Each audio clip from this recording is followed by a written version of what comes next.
La yahkir ahadukum nafsah.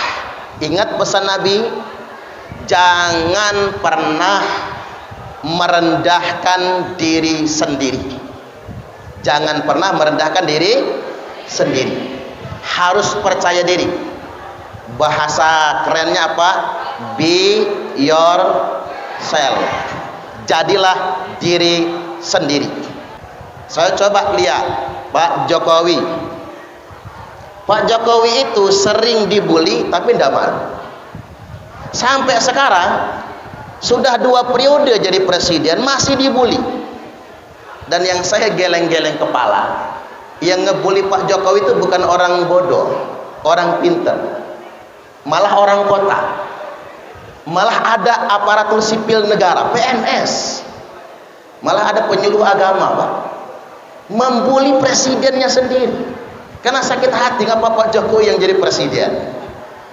Sampai sekarang masih ada yang sakit hati, tapi beliau diangkat derajatnya ya gara-gara memang beliau sering dibully tapi tetap percaya diri.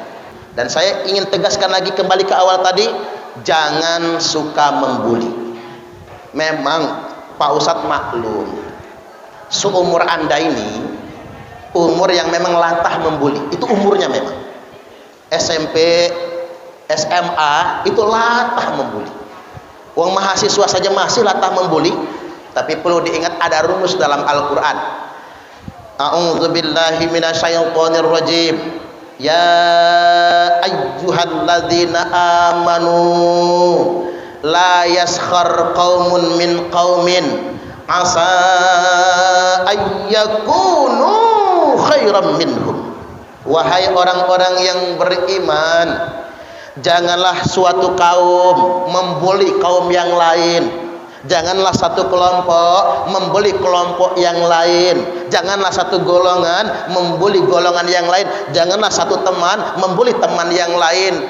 Asa ayyakunu khairam minhum. Karena boleh jadi orang-orang yang dibuli lebih baik daripada yang membuli. Makanya tadi biasanya orang yang dibuli akan jadi orang besar. Coba Pak Jokowi tadi, kembali ke Pak Jokowi, karena saking seringnya dibully jadi presiden dia. Memang sih masih banyak yang sakit hati sampai sekarang. Pak Jokowi itu gini soalnya, jenderal bukan, punya partai tidak, kaya raya kayak Erick Thohir Abu Rizal Bakri tidak, sugih kayak Ari Haritanu Sudibyo tidak, punya TV kayak Haritanu atau Surya Paloh tidak, ganteng, gantengan saya dikit lah ya kayaknya. Sampai sekarang masih orang sakit hati tapi pantang dibully. Biarkan jalan. Oh ya nggak apa-apa toh, keren. Yang nggak apa-apa tohnya itu yang keren. Ini luar biasa nih, patut diteladani. Ini tahun politik. Nah nggak apa-apa, dikit-dikit udah SMA kan. 2022 udah naik suhunya, 2023 tambah panas. Hati-hati dengan bully, apalagi bully atas nama agama. Saya ingin sampaikan, jangan pernah nuduh kecebong, kampret, kadrun, jangan ya. Itu latah yang buruk, itu latah yang buruk, itu nggak bermoral itu. Kita harus jaga tata krama. Boleh beda pilihan politik tapi jangan membuli. Jangan ikut-ikutan yang kayak gitu. Ada ayatnya. Wala tuti' kulla hallafim mahin. Ini ayatnya, ayat paling milenial, ayat modern. Wala tuti' kulla hallafim mahin. Wala tuti'. Tuti' itu pakai ain ya. Jangan sekali-kali ikut-ikutan. Bahasa kerennya, jangan jadi followers. Ingat, jangan jadi followers orang yang gampang bersumpah atas nama agama, orang yang gampang bersumpah atas nama Allah. Apalagi yang lagi viral tuh, suka mubahalah, lagu-lagunya mubahalah orang itu. Suka mubahalah, suka sumpah-sumpahan, suka mengatasnamakan Allah. Karena orang yang gampang bersumpah, tanda dia berbohong.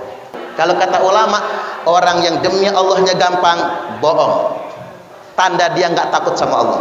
Kalau orang bertakwa, berat mengucap demi Allah itu. Harus ada momennya, harus ada saat yang tepat, nggak sembarang ngobrol.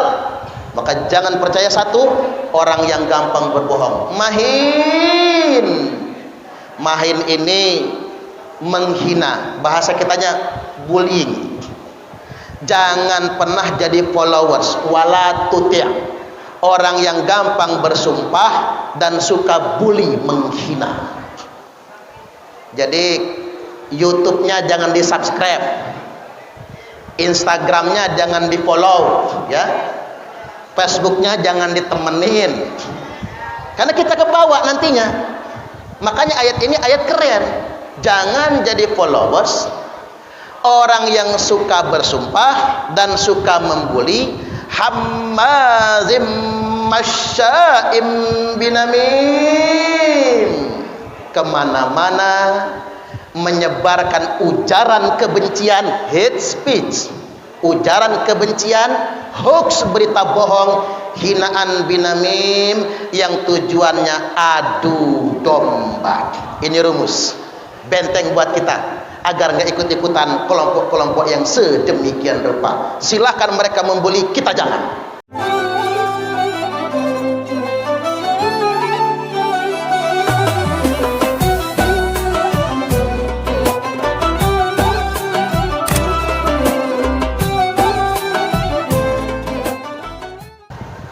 Kita ini di Yadika belajar tentang rahmatan lil alamin sesungguhnya. Belajar tentang menghargai perbedaan. Kita tidak eksklusif. Ada banyak suku di sini. Ada beberapa agama di sini. Disinilah kita belajar perbedaan. Orang yang peribahasa eksklusif, tidak mengenal perbedaan, itu membuatnya jadi kaku, bahkan radikal. Makanya dalam Islam ada rumusnya, lakum dinukum waliyadin. Enak kan masing-masing, nggak saling ganggu tapi saling menghargai. Contoh nih, di kampungnya Pak Nyoman, di belakang sini nih, Labuan Dalam. Labuan Dalam tuh situ sini ya. Oh sana ya. Saya pernah khutbah Idul Fitri, kan di lapangan itu. Di lapangan,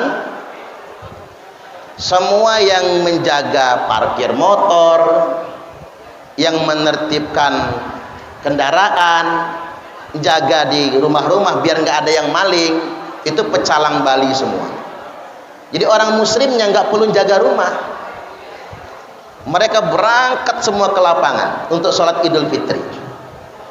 Karena saudara kita dari umat Hindu Bali sudah menjaga keamanan sekitar.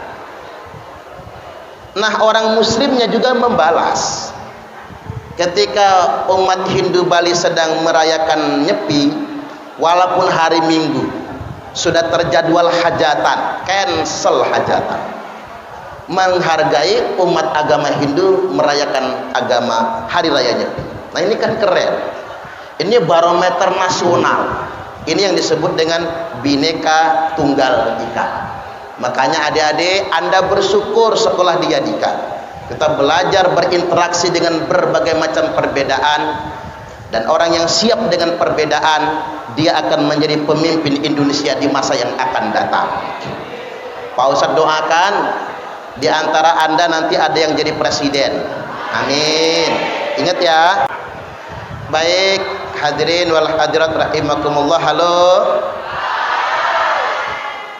Hari ini 4 saja yang hendak Pak Ustadz sampaikan.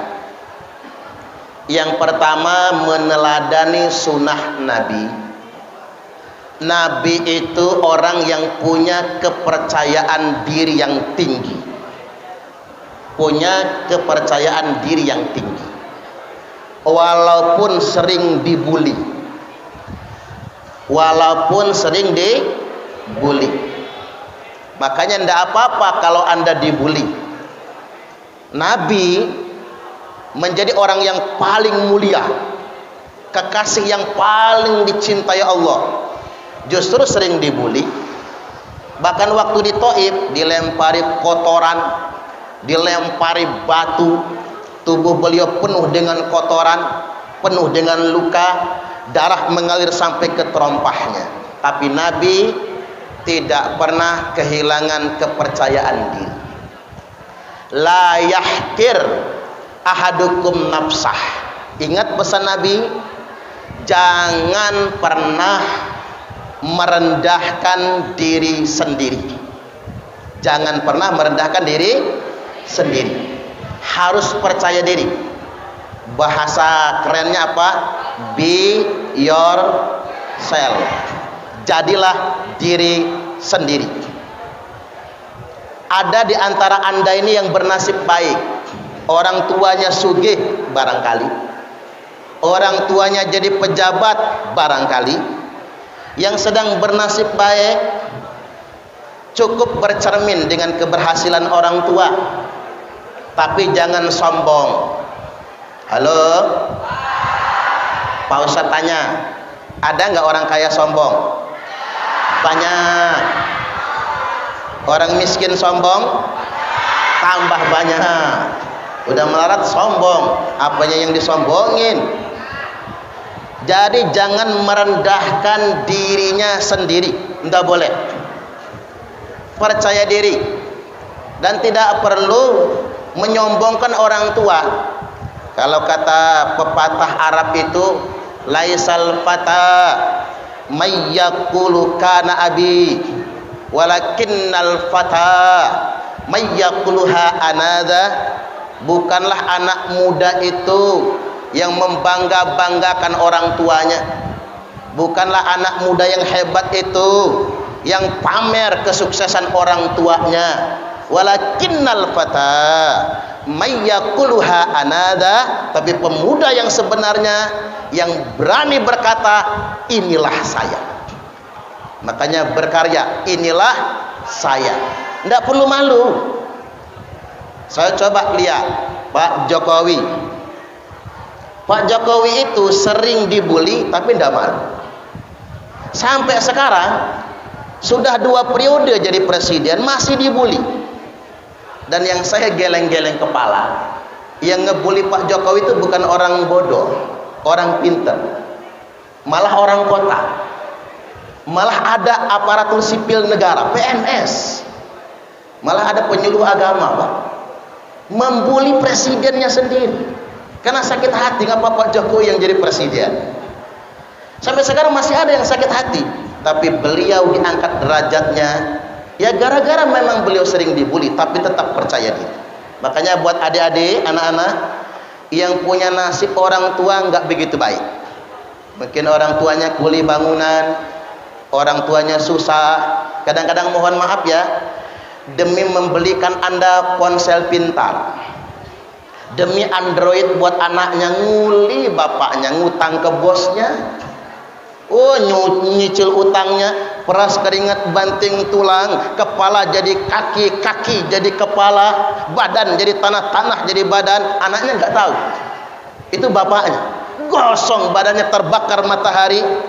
Andai kata Anda punya nasib yang tidak baik, tetap percaya diri. Ini pengalaman Pak Ustadz loh. Pengalaman saya, sekolah itu dari kampungnya masih hutan, zaman dulu belum ada listrik, berangkat dari rumah jam 5 subuh, sarapan cuma nasi disiram air panas dikasih garam, jalan kaki 1,5 jam sampai sekolah, pakai sepatu merek Warrior. Masih ada nggak sih? Masih ya, merek Warrior. Ternyata sepatu Warrior itu kalau dipakai jalan kaki 7 kilo, 2 bulan sudah robek semua, lepas bawahnya, mangap.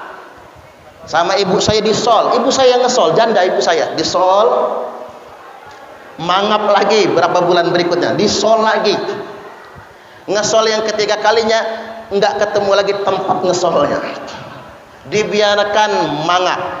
Jadi jalan tuh ngesot begini, jalan ngesot, karena boleh ganti sepatu hanya setahun sekali. Karena orang susah, makan susah. Pernah semua siswa diwajibkan beli buku pelajaran matematika. Malu betul. Begitu pulang, mak, uji guru nak beli buku. Pak Ustadz ini orang Amerika, dari Kingston. King itu raja, stone itu batu, batu raja. Mak nak beli buku. Nangis rumah itu. Sekedar buat beli buku matematika nggak bisa. Sekedar itu saja. Jadi satu kelas, dulu masih 40 siswa satu kelas SMP. Satu kelas itu beli buku 39 orang. Saya sendiri yang nggak bisa. Guru matematika nggak mau saya malu. Man, khusus Suparman, ngambil dulu bukunya, membayarnya nanti karena sudah selesai. Kalau nilainya matematika murni 8,0, bukunya nggak usah bayar. Pinter guru matematika. Saya ambil bukunya, alhamdulillah. Begitu nilai matematikanya keluar 8,5. Alhamdulillah. Tapi disitulah teman ngebully, badan kita kucel sendiri. Karena Pak Ustadz itu cuman punya baju satu, yang putih biru itu. Jadi kalau kena hujan, pulang sore-sore, udah mau maghrib sampai rumah, biar besok pagi bisa dipakai lagi, dijemurnya di atas tungku kayu bakar itu. Jadi kecoklatan bajunya itu. Sebetulnya malu sekali. Saya sampai ngomong sama ibu saya, mak, ngapa dihini miskin mak ya? Ngapa kita ini melarat ya mak? Ketawa dia. Ini nasib nak ketemu mak. Ame dihisare lah lama dihisare, ame disusah lah lama disusah. Ini pakai terjemahan ya, karena orang kota ini banyak nggak tahu bahasa dusun lagi. Kalau kita susah nak, udah dari dulu kita susah. Kalau kita miskin nak, dari dulu kita miskin, nggak heran jadi orang miskin. Wih, bertahan di tengah bulian, bertahan di tengah pandangan miring, saya tetap istiqomah menjadi diri sendiri. Begitu pengumuman nilai EPANAS. Dulu kan EPANAS namanya, evaluasi belajar tahap akhir nasional. EPANAS, Pak Ustadz mendapatkan nilai EPANAS tertinggi sekecamatan. Alhamdulillah. Tepuk tangan. Jadi diri sendiri. Pokoknya buat adik-adik, anak-anak, kita nggak perlu malu berasal dari keluarga yang kurang mampu. Tetap jadi diri sendiri. Berjuang apa adanya. Man jaddah wajadah. Barang siapa yang bersungguh-sungguh pasti mendapatkan hasilnya. Ini kayak contoh nih Pak Ustadz, ngonten YouTube. Ini ngonten YouTube dari 2016. Nggak dapat monet, nggak dapat, susah, subscriber aja susah, tapi dakwah saja. 17, 18, 19, 2020, begitu November 2021 ada yang viral videonya. Sekarang sudah 112.000 subscriber. Tepuk tangan. Jadilah. Ini sebulannya paling rendah 16 juta monetisasinya. Gaji kepala sekolah kalah jauh. 16 juta monetnya ini. Kemarin sudah ada yang telepon dari Jakarta mau endorsement. Jadi artis dong saya ya. Jadi artis. Gara-gara konten YouTube, Pak Ustadz ceramah di Bali, ceramah di Karawang, ceramah di Pasuruan. Karena penggemar YouTube. Nah, ini artinya berusaha saja, berikhtiar semampu kita. Jadi diri sendiri. Ini pesan pertama. Pesan yang kedua, Nabi itu care, sangat peduli dengan sesama, sangat peduli dengan teman. Makanya kalau Anda ingin tahu siapa teman Anda yang bakal berhasil di masa yang akan datang, itu yang paling care. Nah, ngangkat tangan, bagus, percaya diri ya. Yang paling care dengan teman, yang paling punya solidaritas yang tinggi terhadap temannya. Karena itulah contoh dari Nabi. Nabi itu jangankan yang seagama, dengan yang beda agama Nabi peduli. Nah, ini kita belajar kan, dengan yang beda agama Nabi peduli. Ada keponakan saya masuk akademik kebidanan. Begitu di asrama ada temannya yang beragama Kristiani. teman yang lain nggak mau satu kamar karena beda agama. Ponakan nelpon, teman-teman nggak mau sama teman saya satu kamar. Kata saya, kamu dong, kamu yang satu kamar sama dia, nggak boleh kita diskriminatif, betul nggak kira-kira? Kamu yang satu kamar, jadikan dia teman baikmu. Kalau ada makanan, berbagi makanan, berbagi keluh kesah, harus begitu. Namanya muslim rahmatan lil alamin. Makanya ada cerita pengemis Yahudi. Ini ceritanya begini. Nabi wafat meninggal dunia. Jadi adik-adik, Nabi itu lahirnya Senin, wafatnya juga hari Senin. Senin 12 Rabiul Awal tahun ke-11 Hijriah. Waktu duha, pagi kayak gini. Nah, setelah Nabi wafat, selesai semua pemakaman, dimakamkan di malam Rabu. Selesai semua prosesinya, Abu Bakar, mertua Nabi sekaligus sahabat Nabi terdekat, bertanya kepada anaknya, istri Nabi, Aisyah Ummul Mukminin radhiyallahu anha. Kata Abu Bakar, semua sunnah Nabi aku jalankan. Kira-kira apa sunnah Nabi yang belum aku jalankan? Kata Aisyah, ayah, itu di ujung pasar ada pengemis buta yang tiap hari oleh Nabi disuapin makan. Maka Abu Bakar hari itu juga langsung ke ujung pasar dan ingin melanjutkan sunnah Nabi. Sampai di ujung pasar, kaget Abu Bakar. Ternyata pengemis ini beragama Yahudi. Udah ngemis, buta, agamanya Yahudi, kerjanya mencaci maki. Yang dicaci Nabi. Kan kalau pengemis biasanya kan nyanyi lagu dangdut, ngemis campur ngamen. Nah, pengemis Yahudi ini ngamennya nyaci maki Nabi. Oi, nangis Abu Bakar. Orang yang kayak gini oleh Nabi disuapin makan tiap hari. Abu Bakar aja nggak tahan mendengar caciannya. Pikir Abu Bakar, kalau gua mending gua jitak ini, karena mencaci. Tapi karena sunnah Nabi oleh Abu Bakar disuapin. Orang ini tanya, man anta, lu siapa?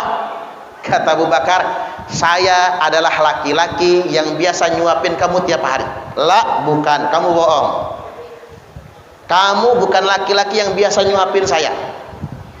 Loh, kok kamu tahu? Karena yang biasa nyuapin saya caranya beda. Yang biasa nyuapin saya rotinya dilembutkan, dicampurkan air, disuapkan pelan ke mulutku, lalu dielus-elus bahuku, lalu diminumkan air untukku. Nah, kamu kasar betul, main dijejel-jejel aja. Ya namanya campur sebel kan, nggak dijitak syukur, dijejel-jejel begitu. Kata Abu Bakar sambil nangis, kamu tahu nggak, yang biasa nyuapin kamu adalah orang yang setiap hari kamu caci maki. Dia adalah Muhammad bin Abdullah yang tiap hari kamu caci maki. Dialah yang tiap hari pagi siang sering nyuapin kamu. Pingsan pengemis Yahudi. Saking kagetnya, bangun dari pingsannya, saking terima kasihnya, dia langsung mengucapkan dua kalimat syahadat. Asyhadu an la ilaha illallah wa asyhadu anna Muhammadar Rasulullah. Luar biasa. Oke, tepuk tangan.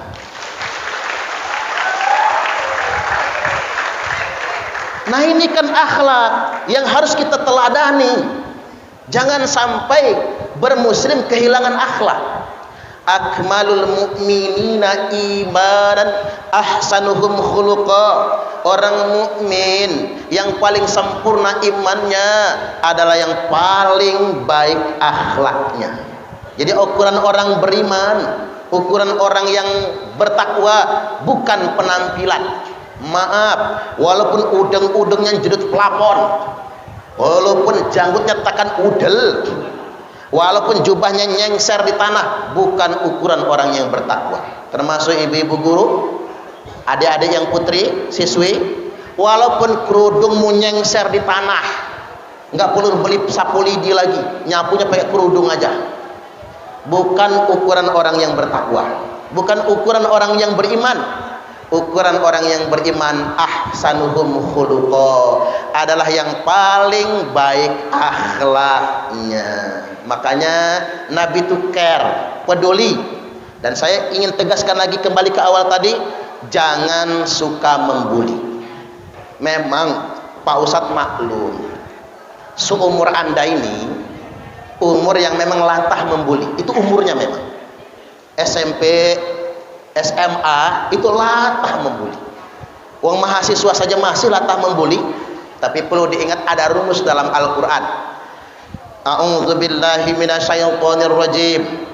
Ya ayyuhalladzina amanu la yaskhar qaumun min qaumin asa ayyakunu khairam minhum. Wahai orang-orang yang beriman, janganlah suatu kaum membuli kaum yang lain. Janganlah satu kelompok membuli kelompok yang lain. Janganlah satu golongan membuli golongan yang lain. Janganlah satu teman membuli teman yang lain. Asa ayyakunu khairam minhum, karena boleh jadi orang-orang yang dibuli lebih baik daripada yang membuli. Makanya tadi biasanya orang yang dibuli akan jadi orang besar. Coba Pak Jokowi tadi, kembali ke Pak Jokowi, karena saking seringnya dibuli jadi presiden dia. Memang sih masih banyak yang sakit hati sampai sekarang. Pak Jokowi itu gini soalnya, jenderal bukan, punya partai tidak, kaya raya kayak Erick Thohir Abu Rizal Bakri tidak, sugih kayak Ari Haritanu Sudibyo tidak, punya TV kayak Haritanu atau Surya Paloh tidak, ganteng, gantengan saya dikit lah ya kayaknya. Sampai sekarang masih orang sakit hati, tapi pantang dibully. Biarkan jalan. Oh ya nggak apa-apa toh, keren. Yang nggak apa-apa tohnya itu yang keren. Ini luar biasa nih, patut diteladani. Makanya kalau Anda ingin tahu siapa pemimpin Indonesia ke depan yang paling hebat, adalah orang yang paling banyak dibully dan kebal ketika dibully. Cuman kalau harus memilih, milih dibully atau membuli, ya jangan dua-duanya.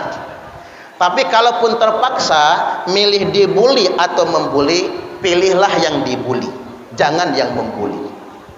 Ini tahun politik. Nah nggak apa-apa, dikit-dikit udah SMA kan, 2022 udah naik suhunya, 2023 tambah panas. Hati-hati dengan bully, apalagi bully atas nama agama.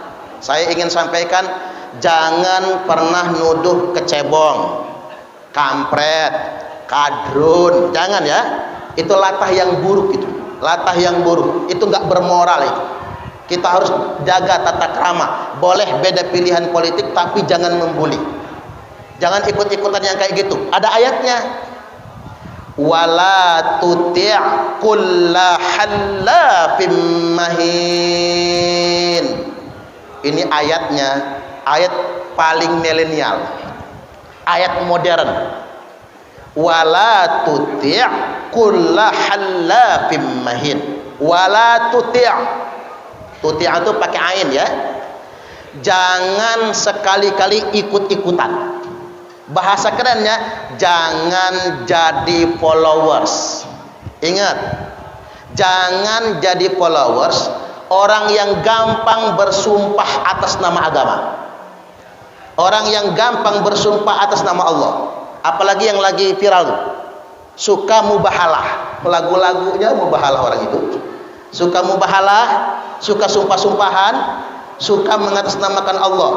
Karena orang yang gampang bersumpah, tanda dia berbohong. Ini ilmu buat cewek-cewek. Halo, yang siswi laki-laki, kalau dikit-dikit nyebut demi Allah, bohong dia. Setuju gak kira-kira? Makanya buat ibu-ibu guru, saya kasih tahu, kalau suami dikit-dikit demi Allah mah papa nggak selingkuh, iya ketahuan.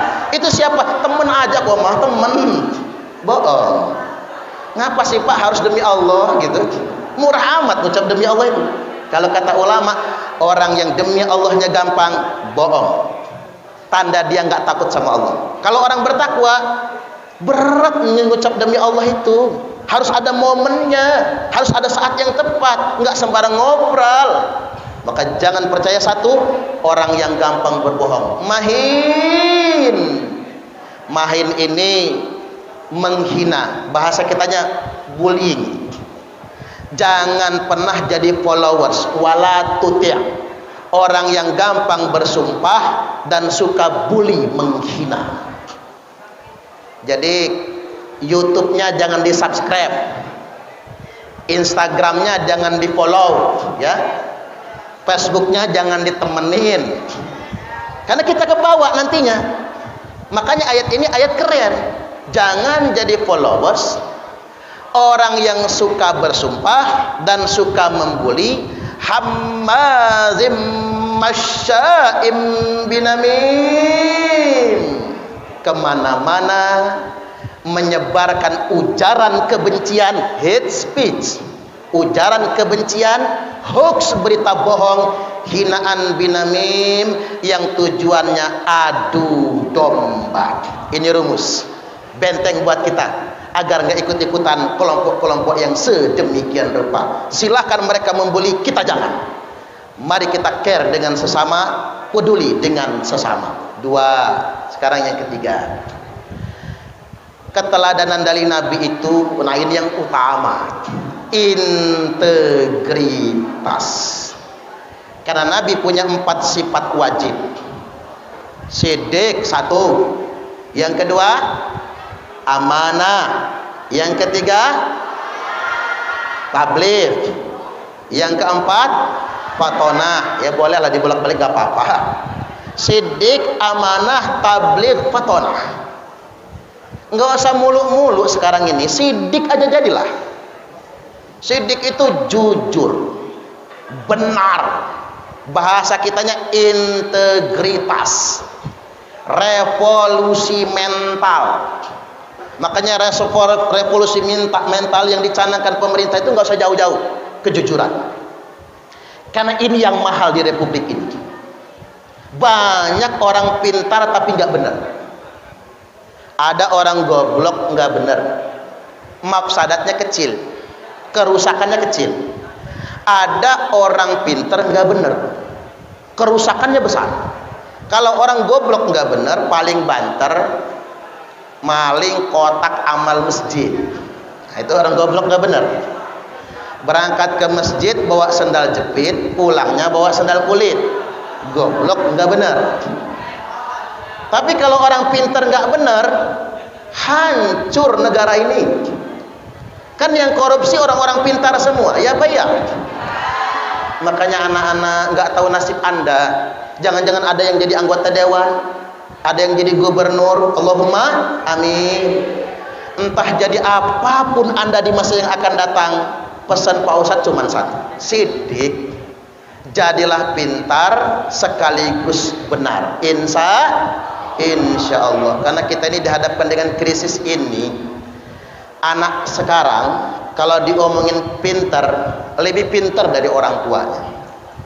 Anak sekarang sudah ngerti internetan, googlean, instagraman, whatsappan, facebookan, twitteran. Sedangkan emaknya katroknya bukan main. Ada ibu-ibu itu mencet SMS aja gak selesai-selesai, malah salah kirim lagi, dikirim ke laki orang, ngamuk bininya karena ngebaca. Anak sekarang kalau cuman pintar, banyak yang lebih pintar dari gurunya. Ini ada cerita ini di Situ Bondo, Jawa Timur. Ada guru SMA praktek, SMA nih praktikum. Disiapkan 1 gelas isinya air tawar, 1 gelas isinya alkohol. Disiapkan segenggam cacing. Tahu cacing? Murid-murid protes, maaf bu guru. Murid zaman sekarang berani protes. Kalau zaman Pak Ustadz masih sekolah, disuruh maju ke depan kencing di celana. Saking groginya sama guru. Bu guru protes. Ngapa kata guru? praktek kalau bisa nggak usah dilanjutkan. Loh ngapa? Kalian jijik sama cacingnya? Bukan Bu Guru, kami sudah ngerti semua. Ngapain dipraktekin? Kami sudah ngerti semua. Tambah kaget Bu Guru, hebat murid sekarang, belum diajarkan sudah ngerti duluan, belum diajarkan sudah paham duluan. Oke, kata Bu Guru, coba kalian yang praktekkan, ibu yang ngeliat.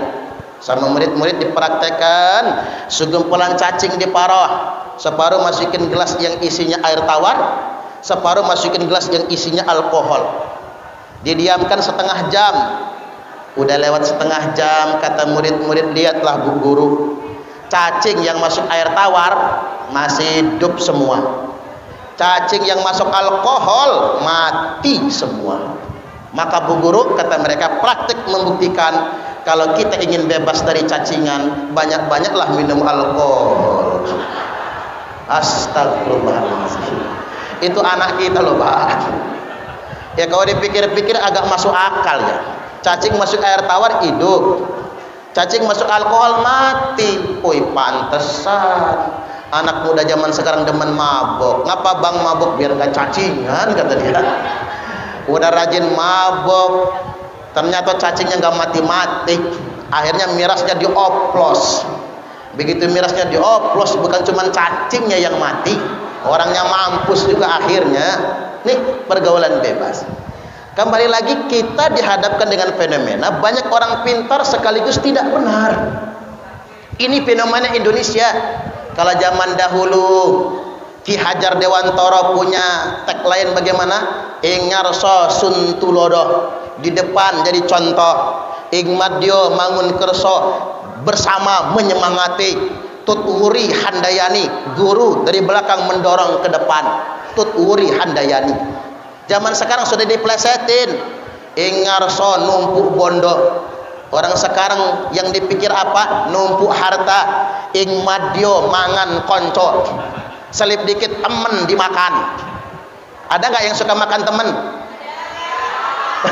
Pagar makan tanaman? Oh nggak ada ya.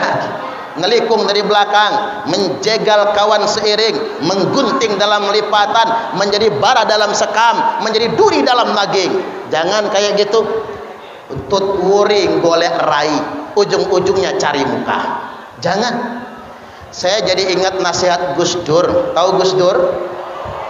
Gus Dur itu juga termasuk presiden yang banyak betul dibully orang. Gus Dur ini presiden keberapa? Keberapa? 4, pinter. Kata Gus Dur, bangsa di dunia ini ada 4 golongan. 1, ada bangsa yang sedikit bicara, sedikit bekerja. Dikit bicara, sedikit bekerja. Ini bangsa Nigeria, Somalia, negara miskin, jarang makan, makanya kerjanya dikit, ngomongnya dikit. Banyak ngomong, lemes, namanya jarang makan. Yang kedua, ada bangsa yang banyak bicara, bangsa yang sedikit bicara, banyak bekerja. Sedikit bicaranya, tapi banyak kerjanya. Korea, Jepang. Tahu Korea? Lee Min Ho. Korea, Jepang. Makanya Korea itu negaranya seupil, dikit. Jepang itu seuprit, tapi maju. Bahkan Jepang pernah menjajah dunia internasional. Sekutu aja kalah sama Jepang. Dulu pernah kalah. Mengapa mereka begitu? Karena mereka sedikit bicara, banyak bekerja. Yang ketiga, ada bangsa yang banyak bicara dan banyak bekerja. Ini Amerika, China, Tiongkok. Orang Amerika itu ngomongnya banyak, kerjanya banyak. Orang Cina ngomongnya banyak, kerjanya banyak. Maka di Cina bikin flyover, di Cina semalam selesai. Bikin flyover semalam selesai. Di Bandar Lampung setahun selesai. Jadilah ada flyover kita. Bikin gedung bertingkat di China 15 hari selesai. Di Lampung hotel tinggi banget tuh di Jalan Raden Intan, enggak kelar-kelar. Udah berapa tahun? Di Cina 15 hari selesai. Karena mereka banyak bicara, banyak bekerja. Nah, ada bangsa yang nomor 4. Bangsa yang banyak sekali bicara tapi sedikit sekali bekerja. Ini bangsa mana? Bukan dek, bukan. Bangsa yang banyak bicara dan sedikit bekerja itu India. Makanya India itu kalau filmnya aja durasinya paling panjang, 5 jam, mana lelet lagi ya. Makanya yang suka nonton film India orangnya pasti lelet, ngerjain tugas lelet, kerja lelet. Dan orang India itu kalau ngomong enggak ngangguk-ngangguk, kebalik. Kalau ngomong iya geleng-geleng. Terus orang India semua dinyanyiin, seneng nyanyi, susah nyanyi, nikah nyanyi, cerean nyanyi, makan nyanyi, BAB nyanyi, semua nyanyi orang India. Nah Gus Dur ditanya, Gus, Indonesia masuk yang mana? Nomor 1, 2, 3 atau 4? Kata Gus Dur, spesial Indonesia masuk yang nomor 5. Dikecualikan. Apa itu Gus? Apa yang dibicarakan dengan yang dikerjakan beda. Iya juga ya. Coba Bapak Ibu Guru, korupsi kita ini kan ranking 4. Malulah kita ini mayoritas muslim, populasi muslimnya terbanyak sedunia internasional, tapi korupsinya ranking 4. Alhamdulillah. Ini harus kita perbaiki loh. Ada apa dengan sistem pendidikan kita? Ada apa dengan budaya nasional kita? Agama tinggal identitas, agama tinggal jubahnya. Coba kita lihat sekarang politik aja, politik identitas kan? Agama tinggal pengakuannya, tidak dalam wujud nyatanya. Informasi, negara paling bahagia di dunia, urutan nomor 1 sampai nomor 10 enggak ada satupun negara muslim. Makanya kita mawas diri, jangan cuma Islam KTP, jangan cuma Islam pengakuan. Ranking 1 sampai ranking 10 enggak ada negara muslim. Gimana negara muslim mau masuk? Indonesia mayoritas muslim, korupsinya banyak. Di Timur Tengah mayoritas muslim, perang nggak selesai-selesai. Yang perang itu sama-sama sholatnya, sama-sama puasanya.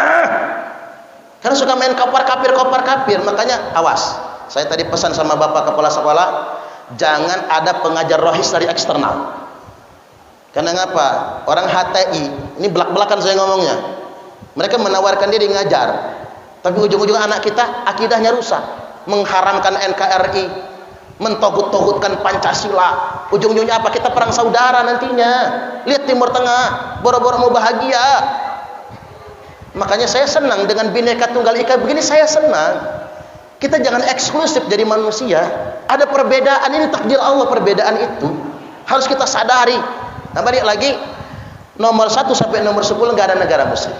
Yang ranking 1 itu siapa? Norwegia, negara paling bahagia. Norwegia itu gaji guru sebulan, di sana nggak ada honor, nggak ada PNS, semua guru pokoknya. Gaji guru sebulan 495 juta rupiah. Subhanallah. Saya setuju kalau guru Yadika digaji segitu semua. Amin. Guru Yadika digaji segitu penuh sama mobil ini. Tapi saya bersyukur dapat informasi dari Pak Komang tadi, owner Yadika banyak sekali menghajikan orang. Subhanallah. Menghajikan, bahkan pernah adiknya nyalon wakil gubernur ya, kalah, tapi tim suksesnya dinaikkan haji semua. Subhanallah, itu keren. Makanya adik-adik jadi orang kaya ya, jadi orang kaya biar anda bisa bikin sekolah begini. Betul, jadi orang kaya biar anda bisa bantu anak yatim. Makanya Pak Ustadz ini walaupun dari orang miskin, saya harus berhasil. Karena begini, Pak Ustadz punya 3 pondok, Rumah Tahfiz Damarian Karim, 80% santrinya gratis, dikasih makan semua, ngapal Quran semua, sekolahnya dibayari. Itu khusus putri, yang khusus putar di Wahalim Al-Quran Center, santrinya gratis, 80%, yang mampu saja yang bayar. Sekarang Pak Ustadz di Fajar Baru sedang bangun pondok pesantren Rahmatul Ummah As-Salafiyah An-Nahdiyah. Jadi itu yang nggak mampu, anak yatim gratis, ijazahnya MTS, aliyah, kuliahnya dikasih beasiswa. Sekarang banyak santri binaan saya sudah kuliah pakai beasiswa, kita perjuangkan. Bahkan saya komitmen yang hafal Quran 30 juz masuk fakultas kedokteran Unila. Begitu. Makanya harus kaya Anda. Terutama yang cowok-cowok. Yang cewek-cewek nih kalau masih umur segini yang dilihat dari cowok itu tampan. Makanya seumur Anda nih, adik-adik anak-anak, koleksi foto cowok di kamarnya pasti Lee Min Ho, Tengku Rasya, Aliando Syarif. Nggak mungkin kan koleksi fotonya Pak Ustadz. Paling buat nakut-nakutin kuntilanak ya. Nggak mungkin. Umurnya, tapi ingat yang cowok-cowok, cewek segini begitu. Tapi begitu umur 25, umur 30, nggak penting tampan. Yang penting mapan, bro. Tepuk tangan, tepuk tangan. Yang penting mapan, bro. Ingat, sarang he. Mengapa sarang he itu begini? Mengapa cinta itu begini? Ini udah jadi sebelumnya. Ini dulu. Setelah begini baru jadi dah dia. Buat yang cowok-cowok nggak penting ganteng-ganteng amat. Nggak apa-apa walaupun palakmu peyang, umpama mukanya bopeng, jerawatan, bolong-bolong, yang penting mapan, bro. Kalau mapan nggak kelihatan peyangnya, nggak kelihatan bopengnya, ya apa ya? Ya udah banyak contohnya. Coba yang ganteng-ganteng itu malah biasa-biasa saja, tapi yang jelek-jelek, bininya cantik-cantik. Coba artis-artis itu ya, banyak yang demen karena duitnya. Makanya mapankan diri Anda. Setidaknya kita bisa nolong orang lain, kita bisa berbagi dengan sesama. Ya seperti owner Yadika ini, banyak yang ditolong. Ini kan lapangan pekerjaan.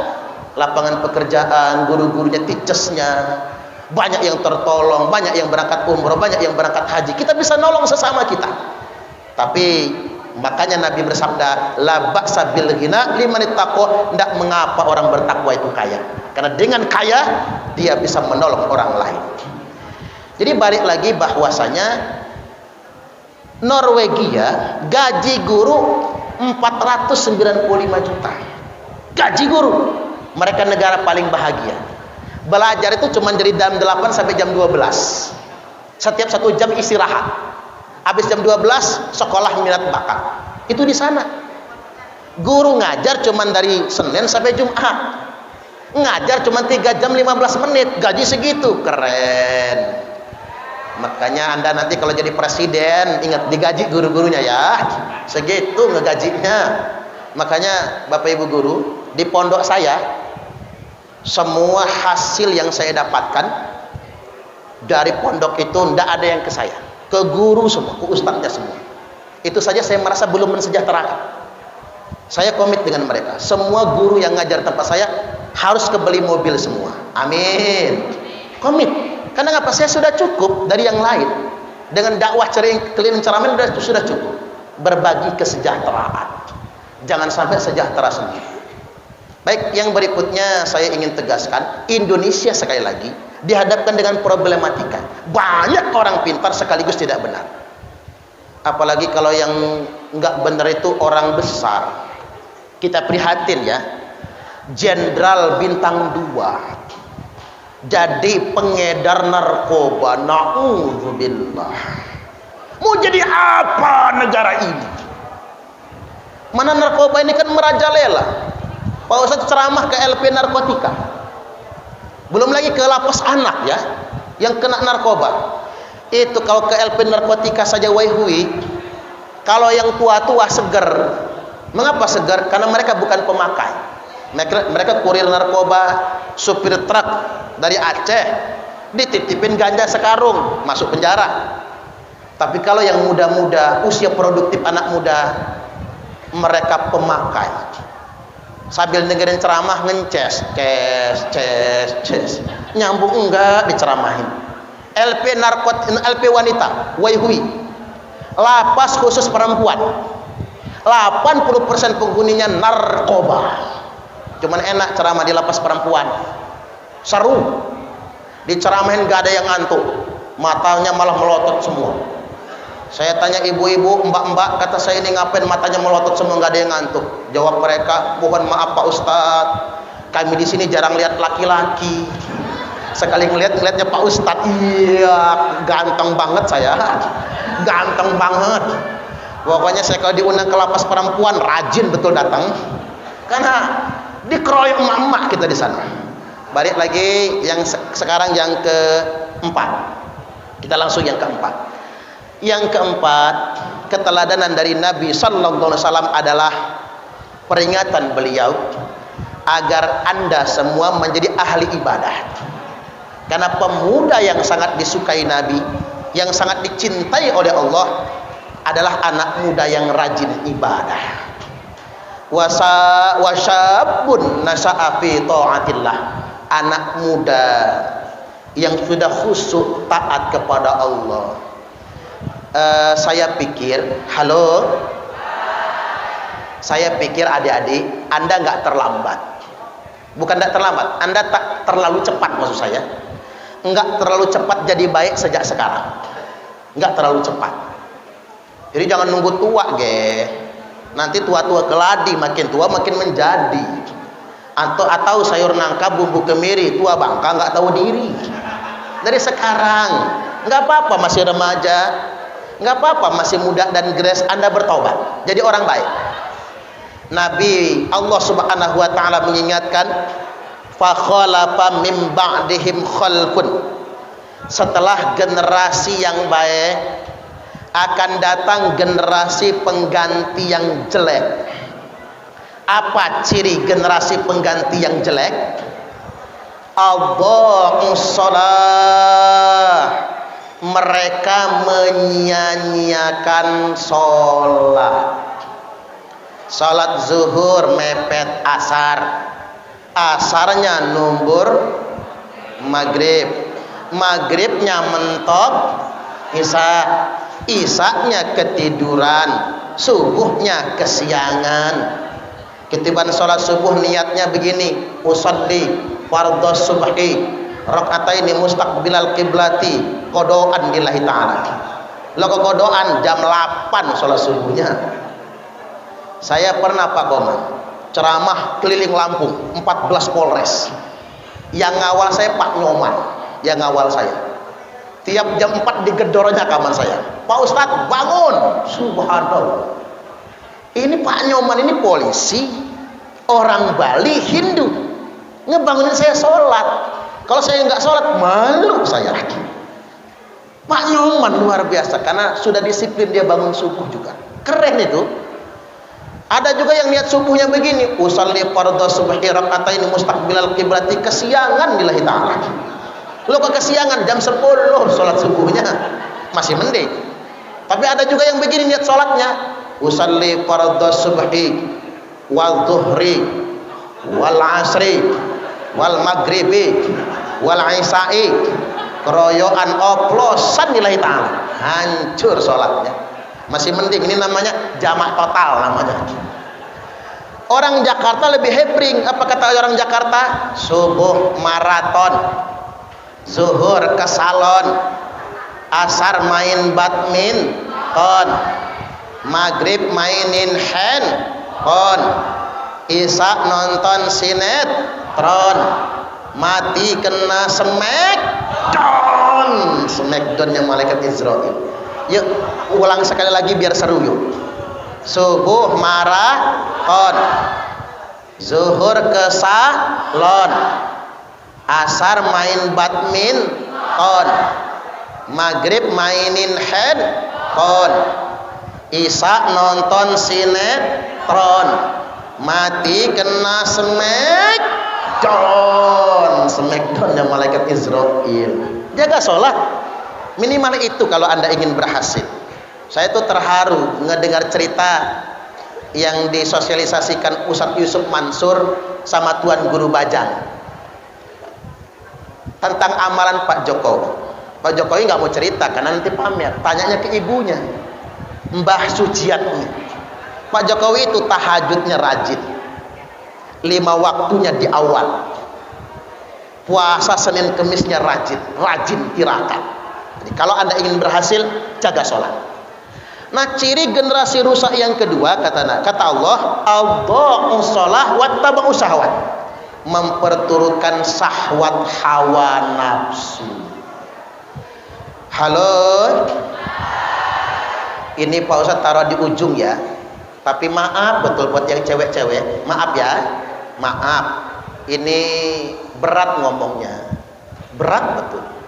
Hasil laporan Lembaga Perlindungan Anak tahun 2014 itu diberitakan semua di portal media online maupun media cetak, media massa, media televisi, elektronik. 62,7% remaja Indonesia sudah tidak perawan lagi. Tapi ingat, Anda belum remaja waktu itu, masih burung emprit, masih kecil banget ya. Karena 2014 berarti berapa tahun? 8 tahun yang lalu ya. Kalau sekarang Anda solehah semua, Allahumma amin. Maksudnya mengapa? Anak sekarang terjebak pergaulan bebas. SMP pacaran, SMA pacaran, mahasiswa pacaran, lebih-lebih dari laki bini. Ngapa sih kalau goncengan di atas motor ninja itu begini? Ngapa? Ya jangan gitu, ge. Ada juga yang tangannya masuk kantong. Saya jadi bingung, apanya yang dipegang ya? Kan serem juga ini. Ya kalau sudah kayak ibu-ibu gurunya, sudah punya suami, goncengan begini mah nggak apa-apa. Ya Bu ya. Tapi payahnya ibu-ibu ini, Mbak, kalau sudah jadi istri, ditaruhnya tas di tengah. Para bapak-bapak pengen lah digini-gini tuh, ini ditaruhnya tas malahan. Yang cewek-cewek ingat, hati-hati. Laki-laki zaman sekarang habis manis sepah dibuang. Hati-hati. Ingat, kalau kata Pak Zainuddin MZ, penceramah Al-Maghfurlah, laki-laki sekarang punya slogan apa? Aku lihat, aku dekat, aku pikat, aku dapat, aku sikat, aku minggat, bangsa. Ini laki-laki zaman sekarang, hati-hati. Habis manis sepah dibuang. Pak Ustadz mau ke yang cewek-cewek ini. Maaf yang cowok ya, maaf. Buat yang cewek-cewek, jangan pernah percaya rayuan laki-laki. Setuju gak kira-kira?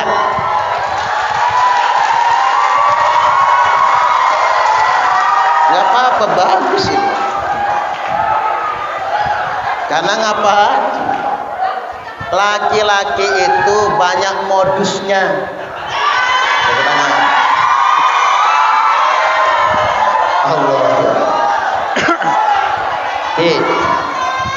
Laki-laki banyak modusnya. Baik. Tenang dulu. Laki-laki itu punya 3 modus. Pengen tahu nggak? Pengen tahu aja apa tahu banget? 1. Modus mukhafafah. 2. Modus mutawasitoh. 3. Modus mughalladhah. Ini najis apa modus ya? Najis, baik. Iya benar kata Mister tadi. Najis mukhafafah, najis paling ringan. Apa? Modus paling ringan. Modus mukhafafah. Biasa umum. Modus paling ringan apa? Ngechat ceweknya. Ayang kan? Ayang kan? Alay-alaynya, ya Allah. Ayang, apa sih? Udah makan belum? Udah. Soker. Begitu sore-sore jelang maghrib, WA lagi. Ayang, udah mandi belum? Belum. Kok belum mandi? Allah. Alay cih lagi. Jawab si cewek, mager. Kirain pager sekolah ya. Mager malas gerak. Oh, mau nggak tak temenin? Enak aja. Mau nemenin. Modus itu namanya modus mukhafafah. Sok perhatian. Naik dia setelah modus mukhafafah, jadi modus mutawasitoh. Modus medium tengah-tengah. ngechatnya bukan pagi, bukan siang, bukan sore, ngechatnya malam, jam 2 malam. Begitu ngechat, sayang tahajud yuk, ngajak tahajud. Begitu WA bunyi cengkring, begitu dibaca ngajak tahajud, si cewek terharu, nggak nyangka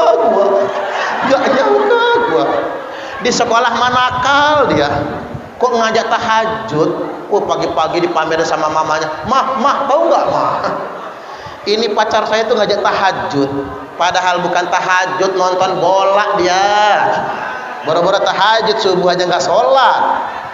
Nah nanti naik dia modus yang ketiga, modus mughalladhah, modus paling berat.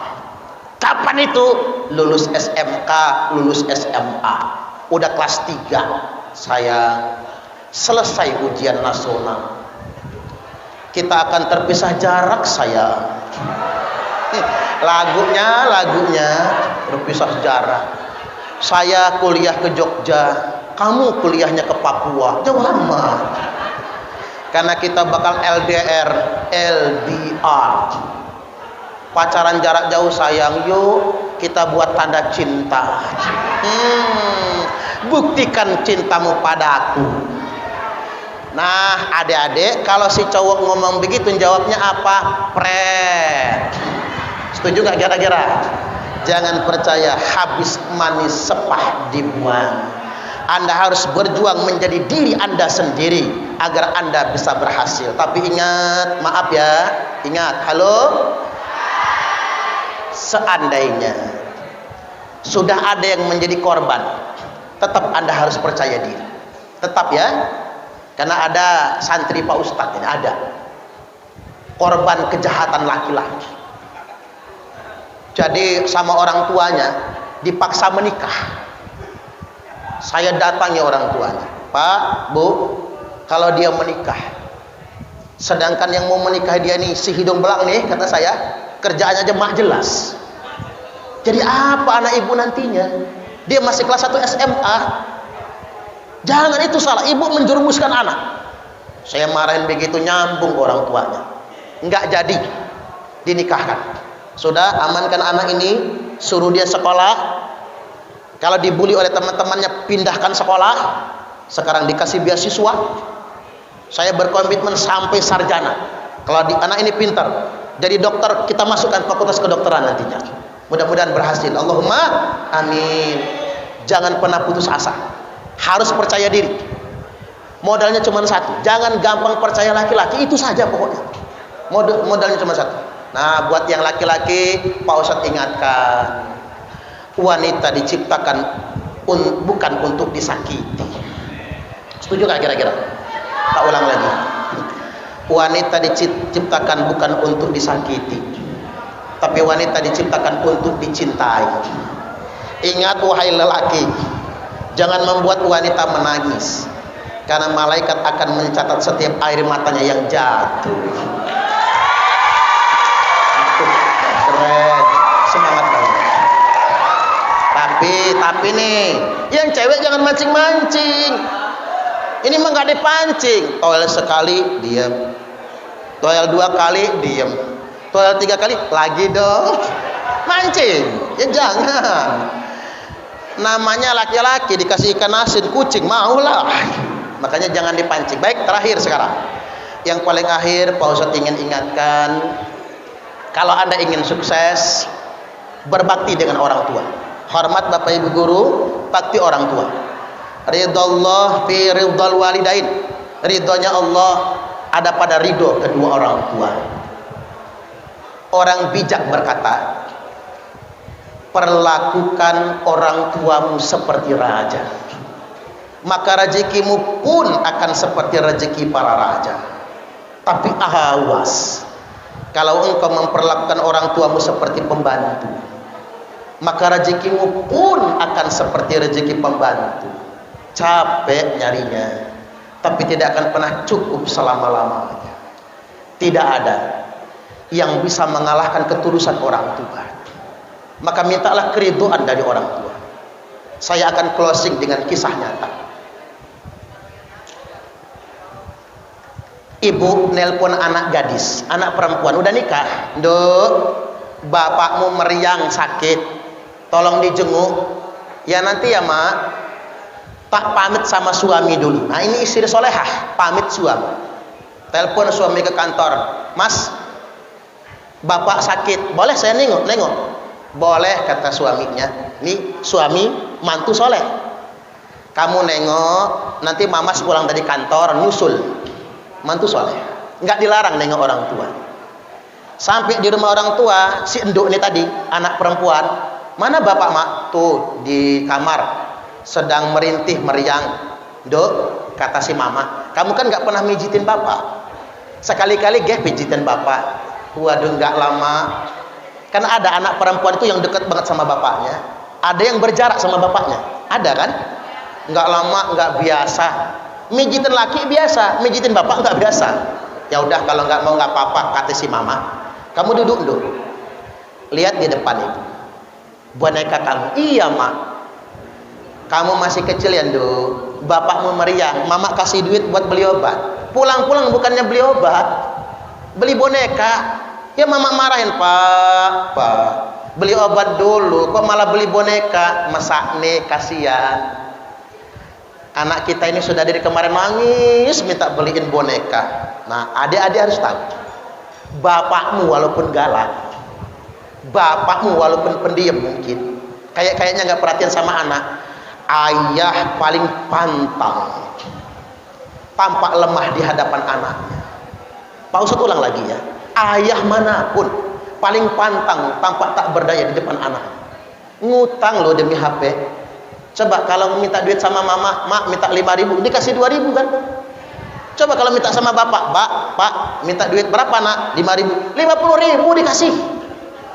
Bapak pengen pamer, "Bapakmu hebat loh nak," padahal duit ngutang. Kalau mau tahu itu duit ngutang. Bapak paling pantang, tak berdaya di hadapan anaknya. Beli boneka, bela-belain.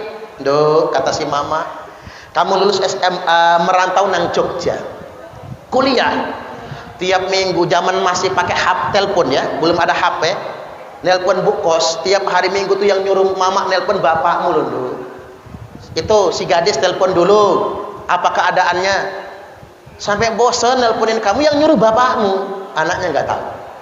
Begitu kamu wisuda ya Nduk, bapakmu pengen betul peluk cium kamu, kamu dandan cantik kayak Nisa Sabian, iya, pakai blos on merah-merah, wisuda sarjana, bapakmu pengen peluk cium kamu, tapi nggak jadi Nduk. Takut kamu malu karena kamu sudah gadis dewasa. Tiap kali ngantor sekolah ke bis berangkat nang Jogja, bapakmu pengen peluk cium kamu, tapi sungkan, kamu sudah gadis. Begitu kamu nikah ya Nduk, akad nikah, berakad nikah, bapakmu ngilang kan, orang semua pada nyariin. Begitu mama cariin bapakmu di kamar belakang, sedang sujud, nangis sejadik-jadiknya. "Terima kasih ya Allah, aku sudah menyelamatkan anak gadisku sampai pernikahan."